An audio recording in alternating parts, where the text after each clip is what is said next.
Hello, algebra friends. So we're going to do our first long distance learning today. We're going to start off with Unit 6, Lesson 5, which is a percent review. Okay, I'm going to try doing the lesson like this today where I write it out along with you. You guys can print this out if you want, or you can use it in your textbooks as long as you brought your textbooks home. And you can follow along with me. And if I still don't make sense, you can watch Kirky. All right, so let's get started. One of the things that we spent a lot of time on in 7th grade was percents. So they're very much, as Kirk is saying, very much applied and unfortunately misunderstood concepts in math.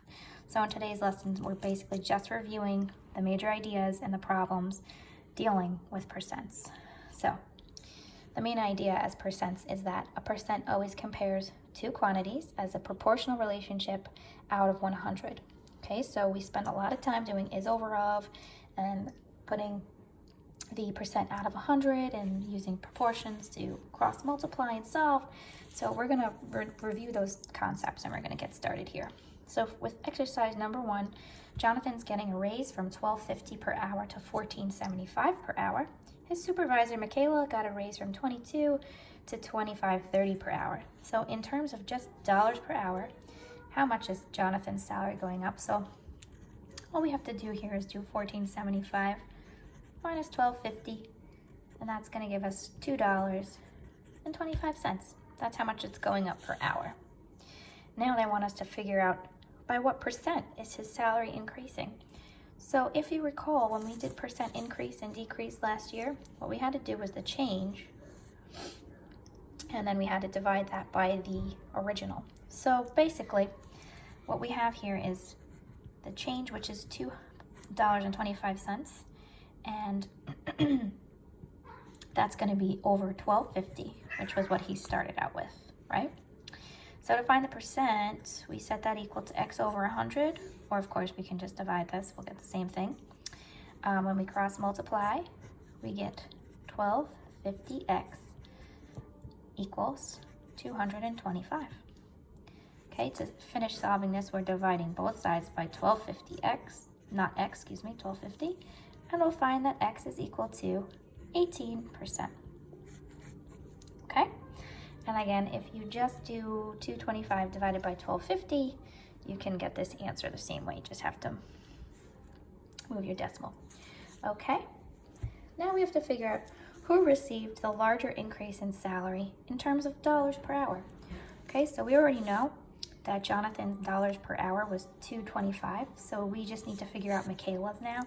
So she went from 22 to 25.30, so all we have to do is 25.30, subtract 22, and when you put that in your calculator, you're going to find that it's $3.30. So that's obviously greater than 225. So Michaela had the larger increase, okay? So let's just say because 330 is greater than 225, okay? Now they want us to figure out who's received the larger percent increase. So now we have to do the same thing we did for Jonathan, but for Michaela now. So her dollar increase was 330, so the percent change was, to find the percent change, we're taking the amount of change and divide by the original amount she started out with, which was 22. Okay, and we'll set that equal to x over 100 because we're trying to find the percent. Cross multiply. 22 times x is 22x. $3.30 times 100 is $3.30. And of course, we divide both sides by 22. And x is equal to 15%. So even though Michaela is getting a larger increase in the dollars per hour, the percent increase is higher for Jonathan. So Jonathan, can't spell today. Oops. Jonathan, because 18% greater than 15%. Okay, so just warning you guys, Drew is very vocal today. Okay, let's move on to exercise 2. You can pretty much always solve percent problems by setting up proportional equations that involve 100. So Gabe is buying a pair of jeans at a local store and they're priced at $45. He knows that the county he lives in has an 8% sales tax added on to the list price. So if Gabe has a gift card for $50, it's going to cover the cost. Will it cover the cost of the jeans and the tax? And we're going to show work to justify our answer. So we know he's paying $45, but we have to figure out how much his total is going to come to after the 8% sales tax. So we have to find 8% of 45 and then add it on. Okay, so if you guys recall, we used to use is over of equals percent over 100. So we want to know what is 8%. That was supposed to say percent over 100, not x. Sorry. So we want to know what is, so that's going to be our x. 8%, that goes in the percent spot, of 45. 45 goes in the of spot. Okay? So then we cross multiply. That's 100x is equal to 8 times 45, which is 360. We divide both sides by 100. And x is equal to $3.60. So of course that doesn't give us our final answer yet. We have to say the jeans are $45. We're adding the tax of $3.60. So that gives us $48.60. So his gift card of $50 is going to cover that amount. So yes, it will cover the price. I'm writing a little bit less than I normally would just because of this video. I don't want it to be too terribly long. Okay, exercise number 3. Let's try another percent problem. The population of deer in a forest preserve is predicted to decline by 5% this year. So in this case, we're talking about percents going down. If the current population is 560, what population is predicted for next year? So we have to find 5% of 560. But then once we've gotten our answer, instead of adding it on like we did in the previous example, since it's declining, we're going to have to subtract. Okay? So we're doing is over of again is equal to percent over 100. So we're looking for what is 5% of 560. So the is the x, the of is 560, percent is 5. The 100 always stays constant. Okay, we cross multiply and we get 100x is equal to 2800, and we find that x is 28. So if we started out with 560, we're going to subtract 28 to find the predicted population in the next year. So that's going to give us 532. Remember to use your calculators. Of course, now they have to give us something extra to do. What percent of the deer will be remaining? Okay, nice and easy though. Don't get yourself tripped up on this. Don't try to figure out what percent it is. If 5% declined, what percent is left? 95% is left.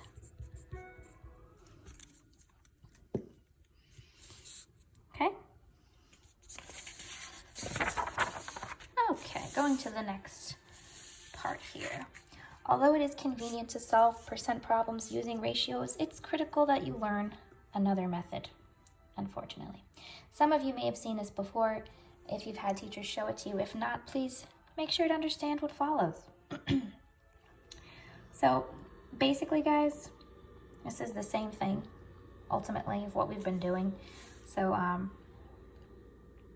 it's really almost the same. So when you do cross multiplication, ultimately what you're doing, as I showed you before over here, I said we could get this by dividing and then multiplying. So it's the same thing that we've been doing.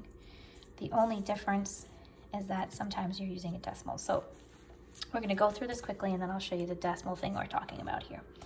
So let's say that we want to leave a 15% tip on a meal that costs $35. First, we're going to do it the ratio way that we've been doing. Okay, so we're basically finding 15% of 35. That's right. So we're trying to find what is 15% of 35. 15 is the percent. Cross multiplying, we end up with 100x is equal to 525. when you divide by 100 on both sides, you find that x is equal to $5.25. That would be your tip. Now, they want to know, how can we find the tip doing just multiplication? So I did show you guys this last year, so hopefully it's not something that's brand new. All we have to do is change the 15% into a decimal. Remember that if it's a percent, it's always out of 100, right? So this is 15 hundredths. So to write that as a decimal, it's 0.15. Okay, so hopefully this isn't new because we did do it in 7th grade. So instead of doing this whole process here, all we have to do is change the percent into a decimal and then multiply it by the number that we're trying to find the percent of. So we can do 0.15 times 35, and we'll get the exact same answer, which is $5.25. Okay?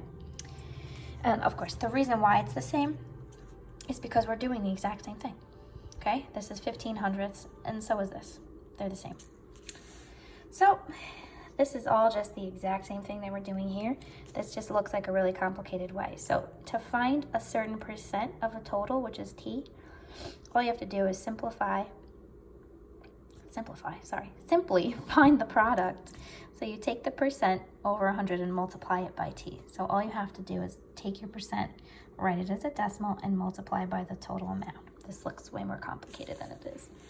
So it's way easier than using the proportions, way quicker. Okay, so all we're going to do here is use this method now.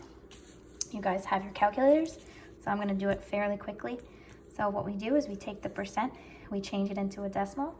So that's going to be 0.20, and all we're doing is multiplying it by 85. To find 20% of 85, we just multiply it, and I get 17. And you're going to get that from your calculators. No one should be sitting here doing this by hand. If you forgot your calculator at school for any reason, there's let me just write it down. It's desmos.com. Okay, it's a graphing calculator online. You can use it. It has scientific, graphing, everything. I don't suggest using your phones, truthfully, because sometimes there's some mistakes. Okay, do the same thing here. 12%, that's 12 out of 100, which is 12 hundredths. Multiply it by 200. Plug it right in your calculator, and you get 24. So easy, guys. Just going back to the 20% real quick, if you remember from last year, I used to tell you guys that if you need to quickly find a tip if you're using 20%, you can take the amount that you're using and double it. It's basically the same idea. So obviously 17 is not double 85, but it is double 8.5, right? So you're basically doing the same thing, and you just have to move your decimal over once. Okay, so let's keep it moving. 6%, just be careful here because this is 6 hundredths, okay? It's not going to be 0.6. This is going to be 0.06 times 550, and you will get 33. Okay? Again, 4.5. We're going to turn that into a decimal. So another way of thinking of this, of course, is move your decimal over twice in each of these cases, if that helps you to remember. So same thing here, 4.5, that's really 4.5 out of 100. The easy way, if you want to do it, is move your decimal twice over. So that's 0.045 times 120 in your calculators. That will give you 5.4. Okay, 2 more people. 36%, we're going to change that into a decimal. Again, this one's nice and easy. 36 hundredths, if I'm moving my decimal over twice to the left, it's going to say just 0.36 times 96 in your calculators, 34.56. Okay, and finally 2 1/4%. Don't let them throw you off here. You know what 1/4 is, right? This is 2.14, 1/4. Remember, a quarter is worth 25 cents, so 2.25. That's what that really is. Okay, so again, you can move your decimal over twice. 1, 2. You have an empty loop, fill it in. That's 0.0225 times 350.